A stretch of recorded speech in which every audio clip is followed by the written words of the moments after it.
We live in a country now where there is so many human trafficking going on in Ghana.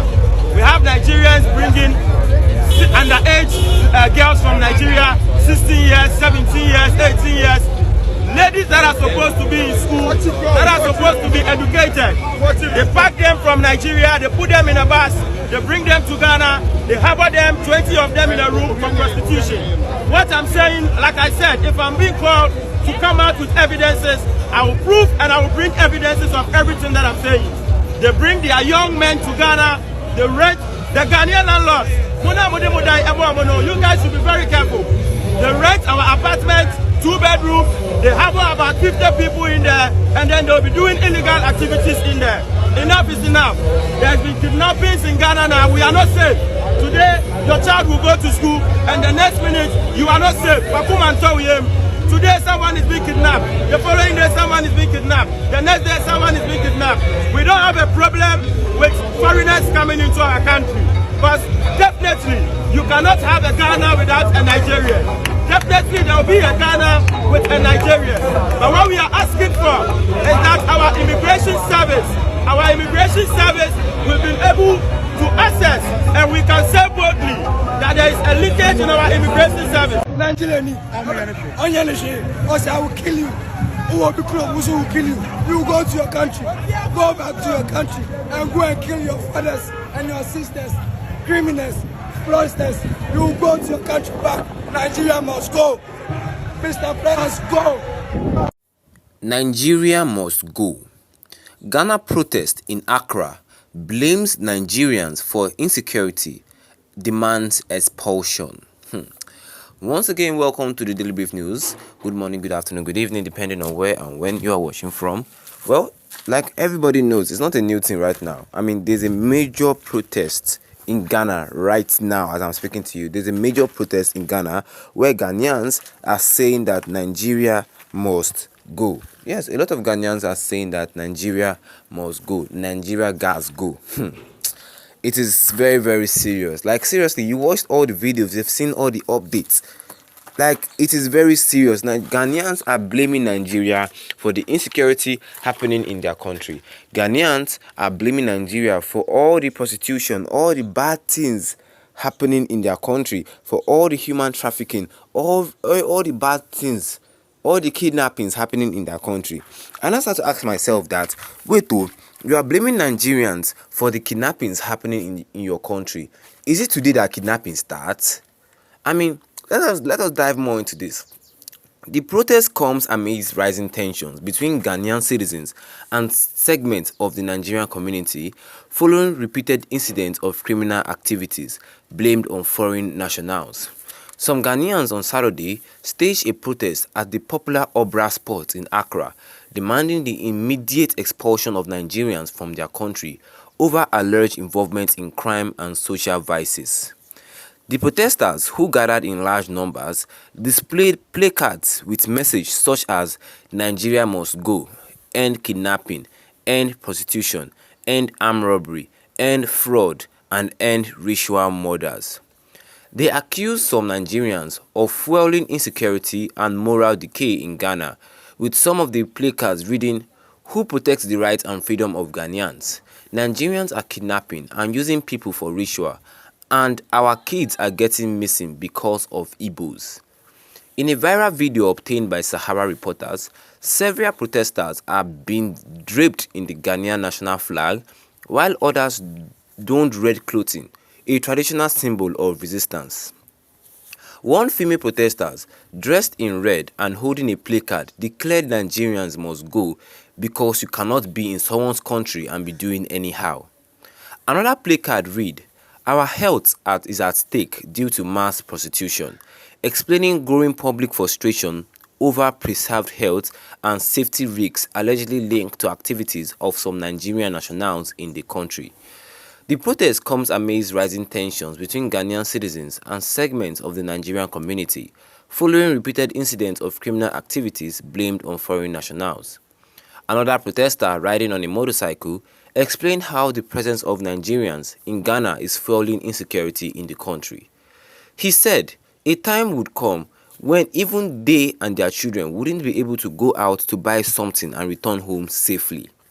He pointed to the incident involving an official of the Ghana High Commission who recently died in Abuja, Nigeria, after a robbery incident. He said, "We know that we are all part of ECOWAS, but what is the purpose of this heavy Nigerian presence in Ghana? What are they really coming here to do? Now they are killing us. A time will come when you and I and even our children won't be able to go out and buy something and return safely. You can't step out at night just to buy Indomie noodles. You and I can't go to work and come home peacefully.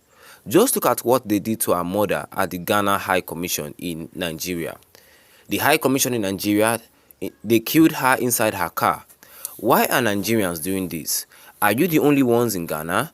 Are you the only people in the world? China is chasing Nigerians. South Africa is also chasing Nigerians.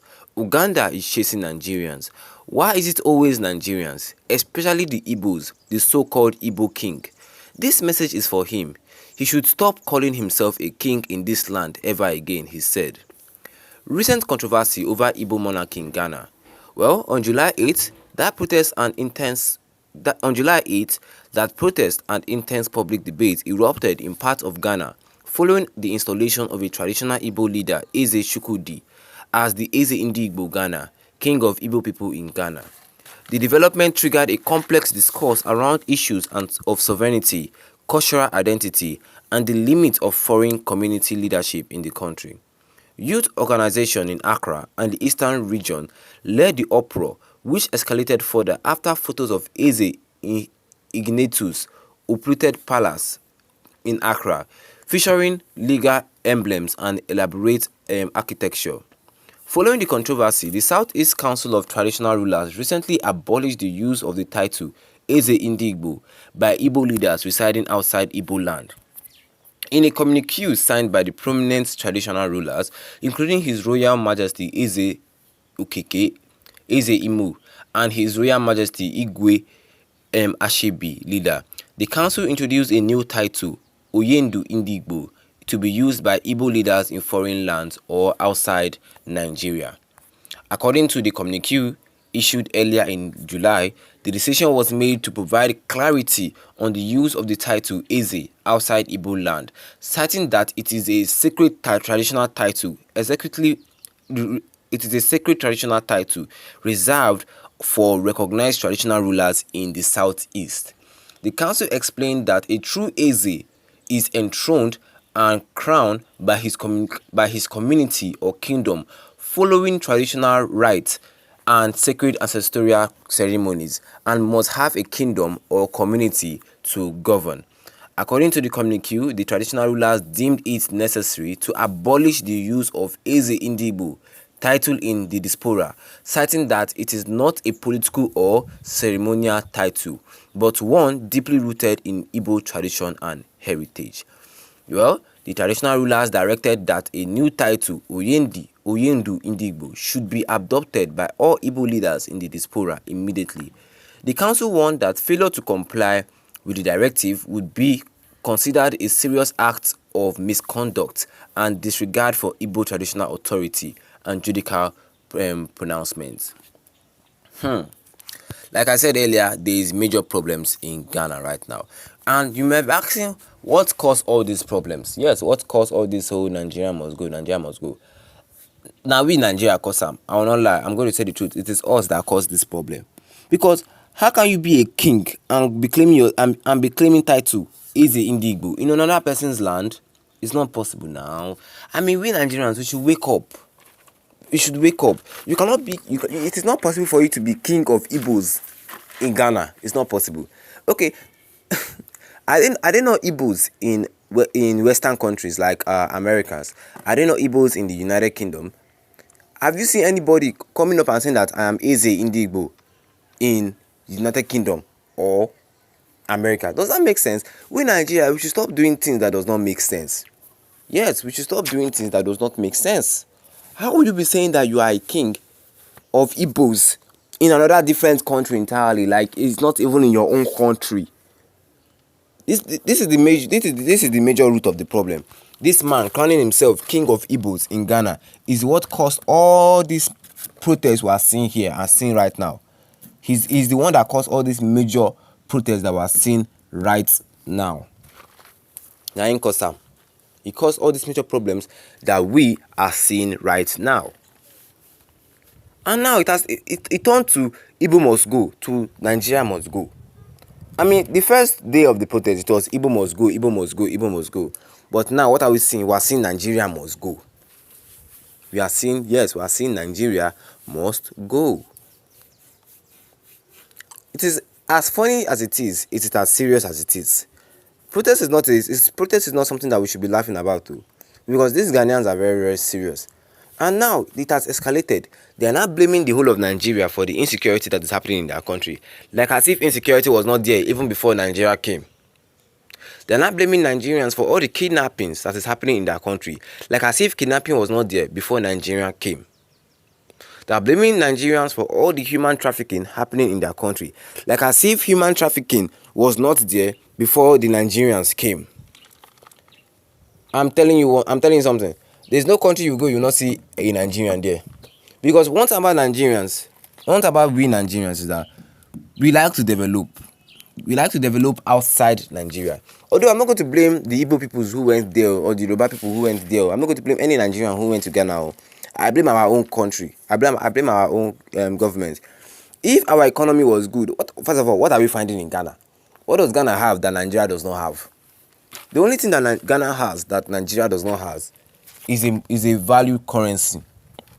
Is that a currency? A more valuable currency. That's what Ghana has that Nigeria does not have. You see, in terms of infrastructure, everything, development, we surpass them in all of those ones. So I'm not going to blame all those people who are going to Ghana just to collect value currency and change it back to Naira. First, you understand now? It's part of the hustle. I'm not going to blame anybody for doing that. But I'm just going to blame, first of all, I'm going to blame the federal government of Nigeria for a bad economy. I'm going to blame that idiot man that's calling himself Eze Indigbo in Ghana. Is the root cause of all this problem. Now look at what is happening. If you watch the video, they are saying that Nigeria is the cause of all the prostitution. Nigeria is the cause of all the human trafficking. Nigeria is the cause of all the kidnappings. Is it only Nigerians that are in Ghana? Are they not some Ugandians in Ghana too? Are they not some South Africans in Ghana too? Or are Ghana not in Nigeria? Are we Nigerians saying that Ghana is the cause of the insecurity in our land? I mean, we are all part of ECOWAS. We are all part of this West African Union. We should be behaving like adults here. Or what do you guys think, actually? What do you guys think? Drop your own comment in the comment section, because this matter is not small. Drop your comment in the comment section. And don't forget to leave a like on this video. Tap that subscribe button with the notification bell so that anytime we have any new video, you'll be the first to get notified about it. Once again, thank you for tuning in and have a wonderful day ahead of you.